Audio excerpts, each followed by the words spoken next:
I don't think there are reasons for destinations not to do it. I really have the opinion that destinations should take the lead.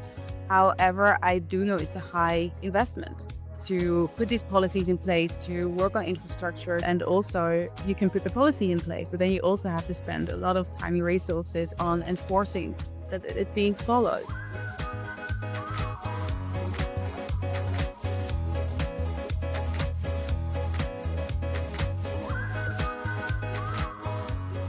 Welcome back to Sustainable Today, Successful Tomorrow, where we explore real world sustainable tourism stories that actually work. Today's episode is an especially interesting one. We're asking a big question: can a destination make sustainable travel the default? To explore this idea, we've interviewed Beth, Environmental Sustainability Manager for the town of Vail in Colorado. In this episode, we'll share a few short clips from that conversation and we'll release the full interview next week.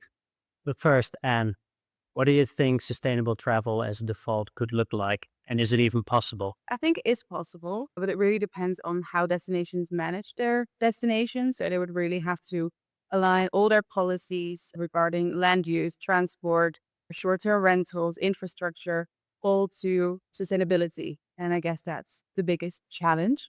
I do think that if all destinations did that, that travelers would kind of automatically travel sustainably if they went there. So I think for now it's a bit futuristic. On the other hand, I do think a lot of destinations are doing amazing things. So yeah, I think long term, definitely possible. Yeah, infrastructure and management are key in this. But before we dig any deeper, why do you think this is such an important topic today? I think because having so much issues with tourism worldwide. Last week I was reading an article on Travel Weekly. The European summer has started, and that in Italy, Portugal, Spain, residents took to the streets to protest against mass tourism. They quoted the local on this, and they said they were not mad at tourists, we're mad at the government. Like, how are they dealing with tourism? How are they dealing with short-term rentals? So they're mad at how the government is treating tourism versus how they treat other industries. And I think this is the key aspect, is that the government or destination management has such a big responsibility in how tourism is managed. And they have the opportunity, they have the resources, maybe not the tools yet, but there's a lot they can do. Yeah, I agree. I think the local government has the biggest say in how tourism is handled. At the same time, they say they're angry at the government, but they do act out on the tourists themselves, right? Yeah, but I think by doing that, they're kind of hurting the travelers as well because they don't have a good experience. I think it's the same with the train strikes, right? You're hurting the people that want to travel by train, but it's the organization of the train That you're basically protesting again. protesting again. So I guess that kind of makes sense. You want it to be as visible and disruptive as possible for the government to notice that you're really not happy with it. Yeah. But yet I do think that there's a really big part of sustainable tourism that starts with management of destination. I guess they are getting the media attention they want, so it's probably working. We talk about sustainable travel being the default, but what is default for you? Yeah, that is really the normal standard approach and not the exception. And that the way that tourism is managed, planned, experienced is always sustainable. So the main question of today, can a destination make sustainable travel the default? It kind of implies that the government or the destination is mostly responsible here. And I think Beth has something quite interesting to say about responsibility. So let's listen to the clip. Yep. Vail is a certified sustainable destination, and sustainability is something that has been important to us since the founding charter. It was developed in 1966. Environmental stewardship was part of that founding charter. When you're here, you look around and you can understand why.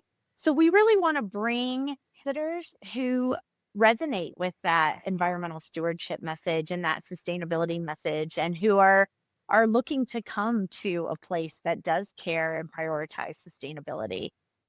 That's really interesting. It actually sounds like she says that the destination is the one mostly responsible, and that by taking that responsibility, they're actually attracting travelers who want to travel more sustainably.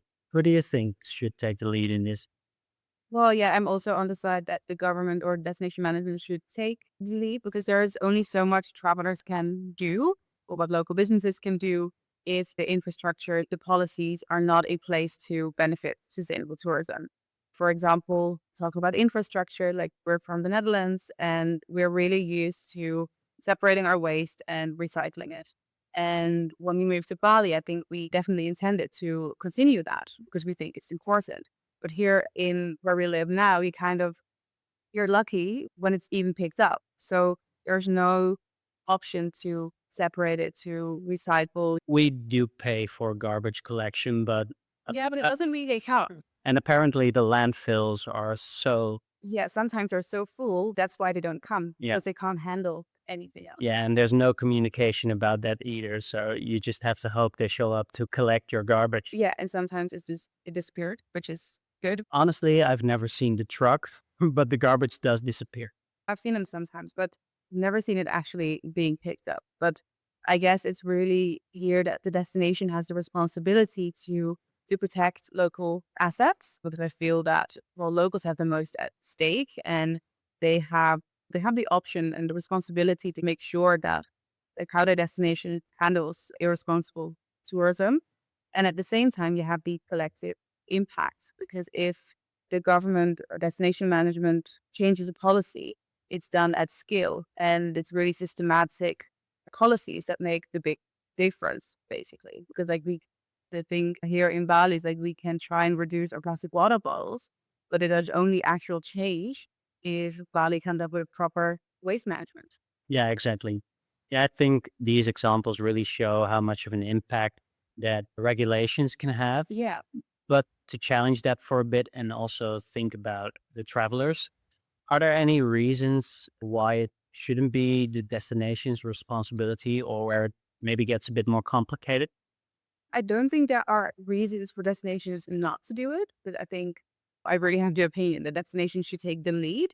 However, I do know it's a high investment to put these policies in place, to work on infrastructure, and also you can put the policy in place, but then you also have to spend a lot of time and resources on enforcing that it's being followed. And then again, you also have the risk of backlash if you overregulate and you make your destination inconvenient or yeah not fun for travelers like that when it's really impacting their travel experience that they might go to a competing destination. Yeah, that might be issues, but I do think that's what destinations can do really well is nudge travelers in being more responsible because if they make sustainability the default they really have the opportunity to make it obvious. Yeah. And I guess that's good. I think the backlash you mentioned is really interesting because, for example, not too long ago, the city of Amsterdam released their Stay Away campaign, which is quite controversial, I would say. They're basically telling certain type of travelers, the party travelers, to stay away from the city. Yeah. And I haven't actually heard anything about the results. Have you read anything about is it working? I'm not sure. I think a lot of people found it funny, and I think the party people, I'm not too sure if they're really influenced by it, but it did got a lot of attention. Getting back to the topic at hand, I also feel that most travelers aren't that concerned with sustainability still. They say that they are, but their actions prove differently. The group that cares about sustainability, I think, is smaller Yeah. than the group that doesn't really. Yeah. So, as a destination, your messaging should be subtle unless you want to come across as harsh, like Amsterdam did in this case, but they really want to ban out a certain type of traveler. So, to dig a little deeper into that, do you think it's possible to design a destination in a way that travelers are acting sustainably without even realizing it? Yeah, I think like to a certain extent, it's definitely possible, and I think it really has to do with the planning, like urban planning, walkable cities, car-free zones, easy to bike or to get around. And for example, Vail, they have an e-bike sharing system Mm. where you just go grab an e-bike and just explore town. That's cool. That's really cool, and then it's really convenient because you don't want to get into a car every time you go somewhere. but sometimes walking is too far. So bike is like a really good in between. Yeah, and an e-bike is accessible as well for everyone. Yeah, you don't actually have to bike. So Not really. There's some discussion about that, but yeah, but it's zero. Well, minimum effort. minimum effort. Minimum effort to bike. But I think that's a really good example, but also good signage and maps to stimulate the responsible behavior. So, for example, I really like where you have like escalators and stairs next to each other, and then they display the calories you burn when you take the stairs. Like these are very low minimum small effort that you can do to stimulate people taking stairs. For Yeah, example, kind of gamification, making it fun. okay, yeah, exactly. That's a really good solution. And then you also have the tourist tax, of course, that you can put into conservation and also making certain things default. For example, a really good and easy, convenient waste separation system, recycling. Yeah, make it into a game, make sure people are rewarded for doing so. And then also the smart pricing is really important. So, for example, very cheap public transport, but then expensive parking, so that people often do think with their wallet so that they're nudged to make a responsible choice. It's also cheaper. And Vail actually has a free year-round bus system in the area. And yeah, let's listen to a clip of that because it's a really good example. The town of Vail has one of the largest free bus systems in North America. We operate 365 days a year. Depending on the season, you can get a bus anywhere from every 5 minutes to every 30 minutes. We have an in town bus that kind of hits our core village areas. And then we have outlying buses that come in from East Vale and West Vale to the center of town. So we're really able to transport people. It's really easy to come here and not have a car. That's really a great example. If public transport is free and it's easy to use, why wouldn't you use it? But again, it does raise the question, is it important that travelers are aware that they are being sustainable? It is a good question. I think, I'm not sure actually, because like usually you have the whole argument for raising awareness among travelers, educating them is all about the snowball effect. So really teaching them something and hoping that they take it into account when they're making new travel plans. But if they're unaware, are they able to make more responsible decisions in a new destination? But I'm not sure if it's that important. I do think, like, for example, the bus, does it really matter that they know there's less carbon rather than going with their own car? I'm not sure. I'm a bit of a cynic, I guess. I think mostly, of course, there's a small group that does care, but mostly people don't really care that much because their actions are usually, Yeah, they're on holiday. They just want to go for their best experience. yeah, they're on holiday and they don't really want to think about being sustainable or picking a more difficult option. Yeah. So usually I would say it's up to the government to set up regulations to make that happen. Yeah. And I think a good example from the Netherlands is, and it's not that much of regulation, but it does show what happens when the sustainable option becomes more available and cheaper, is with meat in the supermarkets. In the Netherlands, meat replacements, meat alternatives became a lot cheaper over the years and meat got more expensive. So what you see that is happening is that people are picking meat alternatives over actual meat simply because it's cheaper, and it's not that much about being sustainable. It's a perk, but it's not the main reason because we only saw it happening once the prices went down. Yeah. And it became more available. So I think, Convenience is a really big part. yeah, so I feel that, to be honest, that it's mostly about results. And the easiest way to get results is to be available, be convenient, and be affordable because, as you said, people do think with their wallets. Yeah, that's interesting because it contradicts what we said in earlier episodes, is that you have to attract a high quality traveler. So that's an interesting take. On the one hand, you have to make sustainable options available. But I think like with public transport, with vegetarian food. On the other hand, if you want the high class sustainable activities that are organized, you do have to attract the traveler that has more to spend. Mhm. But let's be honest, if you want to attract a luxury traveler, do they want to go by public transport? Maybe you feel they do. Maybe you fail, yes, but Because it's also like Vail is squeeze in between two mountain ranges. There's only so much parking they have. Like, how annoying is it to have to find a parking spot for your car all the time that you want to go somewhere? I think it's really, Yeah, I agree. It's really dependent on the situation and the destination. yeah. And actually, talking about cars, Vail has what they actually did also to reduce pressure on one of their hotspot waterfalls was to close down the parking because now only people that take the bus or bike can actually get there and then hike the waterfall. Yeah. So they really, well, filtered out who was actually willing to make some more effort to actually go there and experience it. You're rewarding them for taking the bus or the bike. You can't go there by car anymore. And I think that's a really good example of destination management taking sustainability into account. Yeah, definitely. I think that's important. And as you said, the high class traveler won't mind if they're being rewarded, right? Yeah. And it's also a different experience. Like you can also make public transport convenient and fun. You can just hop on and hop off. Yeah. As long as there's enough availability, the buses have to run on a tight schedule and they have to move like every, I don't know, at least every 15 or 30 minutes, depending on where you are. Yeah, but that's I think what Beth said, like in high season, like peak winter, peak summer, every 5 minutes. So you don't have to look at the clock, you don't have to plan anything, You don't have to wait. you don't have to wait. You just go and hop on the bus. That's really important. Yeah. Having said that, let's move to the practical side of things. What can a destination actually do to make sustainability more default? There's a whole toolkit for that.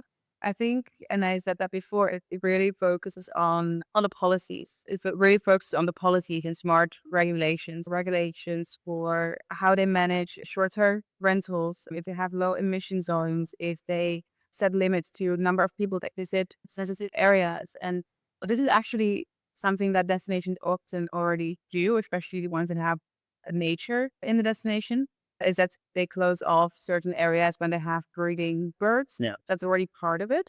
But it's very important that they also start doing that, for example, a waterfall, because they feel there's too much pressure. So I think policies and regulations is number one. At the same time, infrastructure is really important because like the waste management system or renewable energy, that's just key for managing a destination in a sustainable way. And then also the bike and car sharing initiatives, if that's available, but also car-free zones, low emission zones. Like these are all aspects to really make sure that the destination is more sustainable to live in, but also to visit. And I think also what's underestimated, especially for cities, is lots of green. So the more trees, the more plants you have, the more green there is in your city, the less hot it gets. For example, looking at Southern Europe right now, there are cities that really could use some. I actually saw a photo of that just last week, comparing one street to another, depending on how much green there was. Yeah, I love these photos. I thought it was like a 10 or 15 degrees difference in the same outside temperature, Yeah. which is crazy. It's such, I think we really underestimate how much nature or how much trees can benefit us in cooling down. Yeah, and let's be honest, who wants to live in a concrete jungle? I do not. No. I think a lot of people do not really live in a concrete jungle, but really because they have all the facilities. Like Yeah. cities are Yeah, of course, but if a city can be green, that would be. why not? Yeah, absolutely. Yeah. But like you said, infrastructure is key. And I think that all kind of falls under management because it's all falls to local governments. But what about the role of locals and businesses? How essential are they? Crucial. I think you really need to have locals and local businesses on board because you want them to be ambassadors basically. And without it, you can't really make the maximum impact that you're trying to create or to be as sustainable as you would like. This would involve training and funding local businesses to be more sustainable. For example, to change to renewable energy or to certification, for example, but also to really ensure that the supply chain is local. So that on the one hand, you have visitors enjoying local products. Second is that all the money stays in the local economy. And the third is also that you reduce a lot of carbon footprint if you don't import a lot of products. And I think it's really key to ensure that your residents, but also visitors, understand what you're doing and that they support it. So a really good example from Vail I like is the Restore the Gore project. So it's a Gore Creek and it's a Colorado River running through the town of Vail, and it's actually a highlight for both locals and for visitors. It's a wildlife habitat, but also water supply for surrounding communities. And the Gore Creek is actually threatened by pollution. And what they're doing now is every month they host a free lunch and information session somewhere in nature. You can go and enjoy your free lunch and really learn about what they're doing, and you can support it Yeah. directly. And Beth actually said that it's always fully booked, both with locals and with visitors. Yeah. And I think that's a really great example of making something, well, sustainability information not always fun. It's your holiday, like, but if you make it into an experience Yeah. and where you can really contribute, Get some free food in the like process. free food in the process, in nature, in a spot where you usually can't eat. I think that's a really good example, and they do that really well. Yeah, that's a brilliant initiative to bring the travelers and the community together. Yeah. And you really need those locals on board because those are the people who live there year round. So it's really important to get them involved. And this seems like a great initiative. Yeah. And all of this sounds great, but to really actually get this done, you need some strong marketing efforts behind it. Yeah. And All comes down to marketing. yeah, so how do you market a destination where sustainable travel is the default? And Beth has something interesting to share about how they are nudging travelers in the right direction regarding their hiking trails. And let's listen to a clip of that. It's always a balance of creating a new trail, which is going to impact habitat and it's going to impact some of those natural areas versus exactly what you just suggested of marketing some of our lesser used trails. And so that is one of our approaches is to really highlight some of the trails and trying to draw people out off of and away from some of those more popular wilderness trails so that they can have a chance to revegetate and to really kind of recover a bit from some of that overuse. Yeah, I really like what they're doing, reducing pressure on a certain natural area by promoting different trails. Yeah. And like, I think we all know how these goes. Like, for example, you go to a new destination, you want to go on a hike, you Google, and there's always like one or two hikes that pop up, Yeah, definitely. and everyone is doing them. Yeah, and it's usually the easy to go hikes. Yeah, like 5K. Yeah, so like the 5K, easier hikes, easy accessible. But because they always pop up on number one or two recommended hikes, they're always the busiest as well. And it doesn't mean that other trails are less beautiful or that you would really miss out doing something else.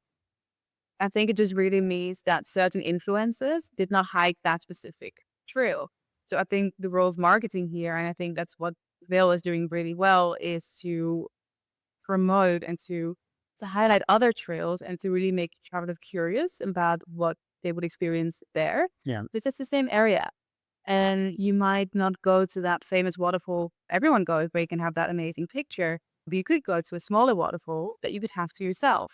And then it's kind of up to the traveler to decide what they want, obviously. But I think it's a really good example of nudging travelers to make more responsible decisions. I completely agree. And basically, it's clever marketing and sustainability management all in one. Yeah, but also this week's communicating sustainability without mentioning sustainability. Yeah. And it's about highlighting the alternative Yeah.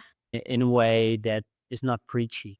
No, exactly. Well, you can, of course, along the trail or at the start, do provide information about leave no trace, for example, because that is communicating sustainability. But you can only do that if you provide the bins as well. So the waste management infrastructure. So there's always a combination, I think. But I think sustainable marketing as a destination is really positioning the destination as sustainable as default. And by doing that, I think marketing turned into this really powerful tool Yeah. that nudges travelers to responsible behavior. And I really love how that works. Yeah, it's such a simple solution and it's so powerful. It's just highlighting the alternative. Yeah, exactly. It's interesting, like here, for example, with the example of Vail, is it all comes together. It's nature protection, it's policies, it's reducing pressure, it's communication, it's influencing travel behavior. So it all comes together. So all aspects of destination management are important here Yeah. to ensure that it actually works. Because you can't use marketing if the policies are not in place or if you're marketing the wrong thing or Yeah, definitely. Stay away from greenwashing. yeah, no, absolutely. But yeah, and I really love how marketing can be like a final push to actually make it happen. Yeah, definitely. And we've actually covered quite a bit today already, so it's time to wrap up again. So let's get back to the main question. Can a destination make sustainable travel the default? Do you think yes, or is it still more of a future aspiration? I think it's kind of aspirational for now, but I do think there are a lot of destinations that are doing amazing things that I think on a long term, if they keep going what they're doing and improving every year, yeah, and I do think it's possible. And it might be easier, for example, smaller destinations or islands, because it's easier to manage a small destination, obviously.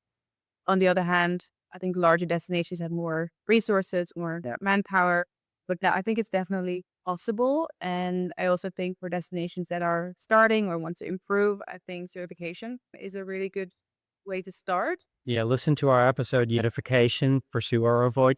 Yeah, exactly. Yeah, we talked about how certification for both accommodations to operators, destinations is just a really good framework. It's a structured approach of, okay, you have 200 criteria. What can you do? And start working on making sure you comply to all of them. Yep. And that is really, well, it's a good structured way to start with sustainability. Yeah, I think the big takeaway from today is to make it feel easy to everyone involved, and that makes it more of a norm. It's only possible if the destination shows strong leadership, has clear policies, and really just takes sustainability into account for every decision. And if they do that, then they can try and move on, achieve it. Yeah, absolutely agree. Let's wrap up. Thank you for listening and stay tuned for the full interview I did with Beth in our next episode. I talked to her about how Vail is balancing sustainability with receiving year round visitors in a very popular mountain destination. So stay tuned for that. And if you have any examples of how destinations are working to making sustainability default, we would love to hear them. And we'd love to see more examples of destinations doing the right thing. So for now, like and share this episode. And if you don't want to miss any future episodes, subscribe to the channel. And thank you again for listening and see you next time. Bye. Bye.